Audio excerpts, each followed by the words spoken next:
Students, तो आज हम पढ़ेंगे हिमाचल की लोक संस्कृति और योग का फोर्थ लेसन, जिसका नाम है हिमाचल की देव संस्कृति। तो आइए शुरू करते हैं। मैं जो हाईलाइट किया है वही पढ़ूंगी, क्योंकि इसी में जो है वो आपके जो पूरे पैराग्राफ का निचोड़ आ जाता है। तो संस्कृति का शाब्दिक अर्थ है संस्कार करना या सुधारना। सम धन क्री, सुधारना या परिष्कार करना। अब संस्कार क्या होते हैं? जो हमें हमारे अच्छे कामों को करने के लिए प्रेरित करते हैं, बुराई से दूर रखते हैं, वो होते हैं हमारे संस्कार, जो हमें अपने पूर्वजों से मिलते हैं। हमें हमारे पुराने वेद पुराण हैं उनसे मिले हैं कि इंसान को क्या करना चाहिए, कौन सा कार्य करना चाहिए, किसी का परित्याग करना चाहिए, वो होते हैं संस्कार। ठीक है, तो ये आध्यात्मिक एवं लौकिक दोनों को परिष्कृत करती है। आध्यात्मिक होता है जो हमारी ईश्वर के प्रति भावनाएं हैं, जो हमारी ईश्वर के साथ संबंध है, उसको आध्यात्मिक कहते हैं। और लौकिक होता है जो हमारा इंसानों के साथ रिलेशन होता है, चाहे वो फंक्शन हो, मेले हो, या एक साथ बैठना उठना हो, जो भी हम कार्य अपने समाज में रहकर करते हैं उसको लौकिक कहा जाता है। फिर इसमें है कि अतः मानव जीवन का प्रत्येक क्रियाकलाप, बोलचाल की भाषा, व्यक्तिगत एवं सामाजिक व्यवहार, शिष्टाचार, जीवन यापन, रंग, भौतिक उपलब्धियां, खान पान, वस्त्रालंकरण, आवास निवास, साहित्य, कला, धर्म, दर्शन और सभी का समावेश संस्कृति के अंतर हो जाता है। ठीक है, ये संस्कृति की डेफिनेशन है कि हमारा आपस में जो भी रिलेशन होते हैं एक दूसरे के साथ, जो भी हम अच्छी चीजें सीखते हैं, जो भी हमारा खाना पीना है, रहने का स्थान है, हमारा जो साहित्य कला है, धर्म दर्शन है, वो उस संस्कृति के बीच आते हैं। अब है कि संस्कृति के कितने प्रकार होते हैं। ठीक है, तो संस्कृति के दो प्रकार होते हैं, एक आता है वैदिक संस्कार और एक आता है लौकिक संस्कार। वैदिक संस्कृति के अकॉर्डिंग आता है हमारा रहन सहन, मान्यताओं तथा व्यवहार का बहुत सा भाग, वैदिक रीति जो हमारे वेदों से मिला है हमें, उसे कहते हैं वैदिक संस्कृति। और लौकिक संस्कृति में हमारा आता है हमारा रहना, खाना पीना, पहनावा, जो हम जहाँ जिस एरिया में रहते हैं वहाँ पे धर्मों में विश्वास इत्यादि को कहते हैं लौकिक संस्कृति। अब आता है कि संपूर्ण संस्कृति कितने प्रकार की होती है, तो वो होती है 3 प्रकार की। एक आती है बौद्धिक संस्कृति, साहित्यिक संस्कृति और सौंदर्यात्मक संस्कृति। अब बौद्धिक संस्कृति को एक्सप्लेन करते हैं कि बौद्धिक संस्कृति के अंतर्गत आध्यात्मिक संस्कृति तथा व्यवहारिक संस्कृति, व्यवहारिक होता है जो हम एक दूसरे के प्रति व्यवहार करते हैं, जैसे मेले, त्योहार, मान्यताएं, प्रथाएं, रहन सहन, खान पान, ये जो है वो आता है आपका बौद्धिक संस्कृति में, जिसको कि हम अध्यात्म व्यवहारिक संस्कृति भी कहते हैं। ये आपका क्वेश्चन नंबर 1 का अंक का आंसर भी है। फिर आती है आपकी साहित्यिक संस्कृति। तो साहित्यिक संस्कृति के अनुसार क्या आएगा कि इसमें लिखित व मौखिक जो हमारे साहित्य होते हैं, जैसे गीत, जन्म के गीत होते हैं, विवाह और श्रम के गीत जो गाए जाते हैं, कहावतें होती हैं, लोक गाथाएं। ठीक है, जो भी चीजें हमारे पीछे लिखी हुई हैं, जो पुराने समय में लिखी हुई हैं, उसके अकॉर्डिंग आते हैं। जैसे अभी आप किन्हीं शादी में जाओ तो वहाँ पे जो गाने होते हैं ना, वो आपकी समझ में नहीं आएंगे कि क्या है, लेकिन वो पुराने रीति रिवाजों के अनुसार चले हुए हैं, उसे कहते हैं साहित्यिक संस्कृति। फिर आती है आपकी सौंदर्यात्मक संस्कृति।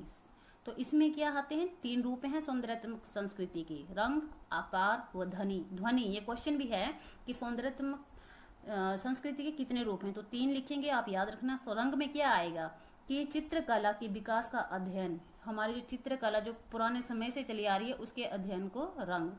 आकार, इसमें नृत्य, मूर्तिकला और वास्तुकला, भवन निर्माण शैली आएगा। और ध्वनि में आएगा जो आपके संगीत हैं, जो आपके लोक वाद्य हैं, वो आएंगे। फिर आता है आपका कि हिमाचल की देविक संस्कृति। ये क्वेश्चन भी है कि हिमाचल में देव संस्कृति का कितना प्रभाव है। ठीक है, तो उसका ये पूरा ही पैराग्राफ आंसर है, क्योंकि बहुत अच्छा एक्सप्लेन किया हुआ है कि हिमाचल प्रदेश में मुख्यतः हिंदू धर्म के लोग बसते हैं।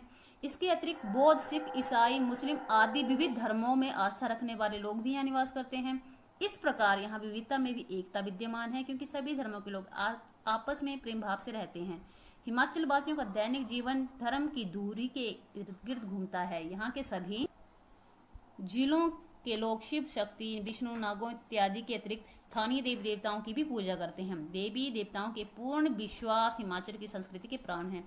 ये बहुत ही अच्छा एक्सप्लेनेशन है, इसको एक्सप्लेन करने की तो जरूरत नहीं है, आपको पता है। जैसे आप स्कूल में जाते हैं तो आपको पता है कि आपके साथ कितने धर्मों के स्टूडेंट भी पढ़ने आते हैं, और ये हिमाचल की बहुत अच्छी खासियत है कि यहाँ सभी धर्मों को सम्मान दिया जाता है।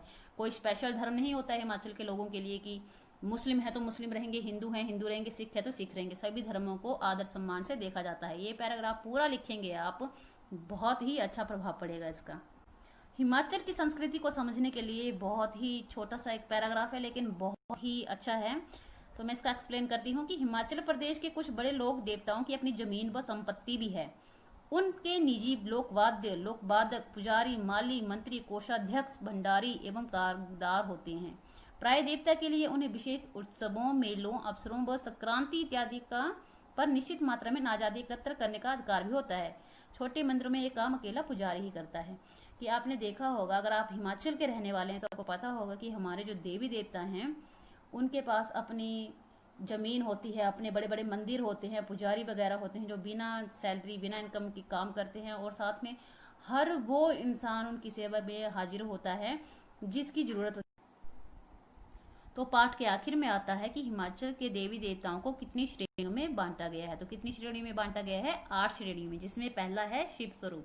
शिव स्वरूप में आएगा कि हिमाचल में जितने भी मंदिर हैं, शिव जी के मंदिर हैं, उसके बारे में एक्सप्लेनेशन किया है। जैसे चूड़ेश्वर, सिरगुल, शिमला, हासू, कालेश्वर, लाहौल में त्रिलोकीनाथ हैं, कांगड़ा में बैद्यनाथ हैं इत्यादि। फिर आता है शक्ति स्वरूप। शक्ति स्वरूप में आती हैं जो आपकी देवियां हैं, जैसे नैना देवी, हटेश्वरी, भीमा काली, टारना, जखोली देवी इत्यादि माताओं के आते हैं वर्ण। फिर उसके बाद आता है आपका विष्णु स्वरूप। विष्णु स्वरूप से हमारा अभिप्राय है कि जो विष्णु भगवान हैं उनके जो जो मंदिर हैं जहाँ जहाँ हैं उनके बारे में एक्सप्लेनेशन है। जैसे 18 नारायण, रघुनाथ हैं, चंबा में लक्ष्मी नारायण इत्यादि हैं। फिर आते हैं आपके नाग स्वरूप। नाग स्वरूप जो हमारे नाग देवता होते हैं उनके जो मंदिर हैं जहाँ पे पूजा जाता है उनको, जैसे गुग्गा हुए, कमरू नाग, माहू नाग, केलांग नाग, कुल्लू के 18 नाग इत्यादि। फिर है आपका 5 नंबर में वीर स्वरूप, वीर रूप। वीर रूप जो है वो हनुमान जी का रूप है। हनुमान जी ने जो लिए थे उसमें आता है। उनके कितने उल्लेख हैं? 52 उल्लेख हैं, जिसमें नारसिंह, लांकड़ा, पहाड़िया, द्योर सिख, हनुमान, वीरसेन इत्यादि आते हैं। फिर से हमारा सिक्स्थ स्वरूप है हमारा असुर रूप। इसमें बाणासुर, महिषासुर, हडिम्बा इत्यादि आते हैं। वो ये असुर मतलब दानव, वो जिन्होंने अपने अच्छे कार्यों की वजह से देवताओं का रूप पाया।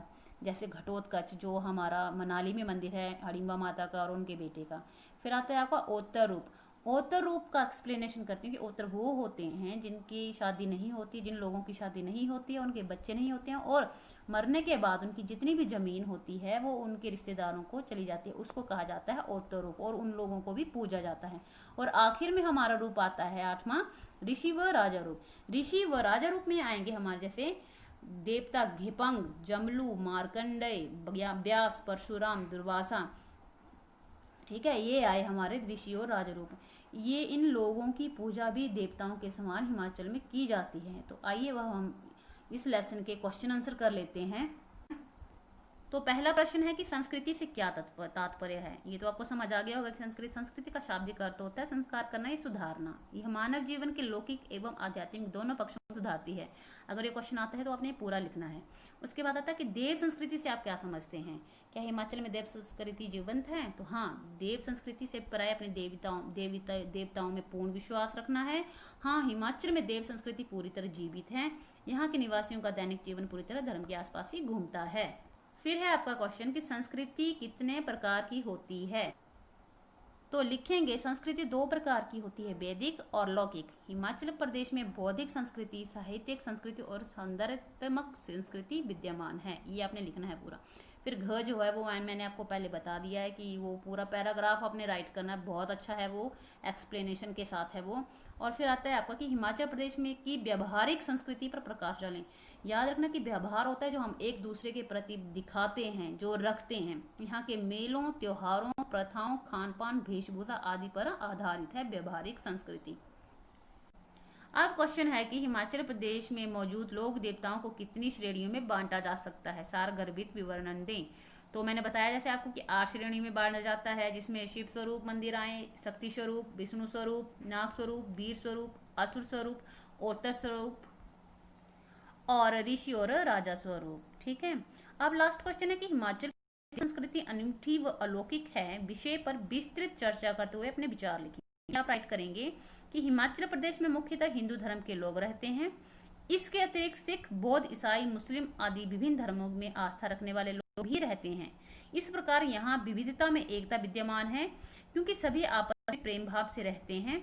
हिमाचल वासियों का दैनिक जीवन धर्म के आसपास ही घूमता है। यहाँ के सभी जिलों में शक्ति स्वरूप विष्णु, नागों इत्यादि अतिरिक्त स्थानीय देवताओं की पूजा भी की जाती है। देवी देवताओं पर पूर्ण विश्वास हिमाचल की संस्कृति के प्राण हैं। हिमाचल प्रदेश का लोक जीवन इन्हीं देवी देव परंपराओं में ढला और पला है। वे सूखे में विजय की कामना के लिए इन्हीं देवी देवताओं की पूजा अर्चना करते हैं। हमारे यहाँ मनाए जाने वाले त्योहार, प्रथाएं और मेले देव परंपराओं से जुड़े हैं। तो इसी के साथ हमारा लेसन नंबर 4 जो है कंप्लीट है। आई होप एक्सप्लेनेशन आपको अच्छी लगी होगी, और अगर आपको वीडियो अच्छी लगी तो प्लीज़ इसको शेयर करें, लाइक करें, और हाँ सब्सक्राइब तो कर लें, क्योंकि अगर आप सब्सक्राइब नहीं करेंगे तो मेरा नेक्स्ट जो लेसन की मैं वीडियो अपलोड करूँगी वो आपके पास नहीं पहुँचेगी।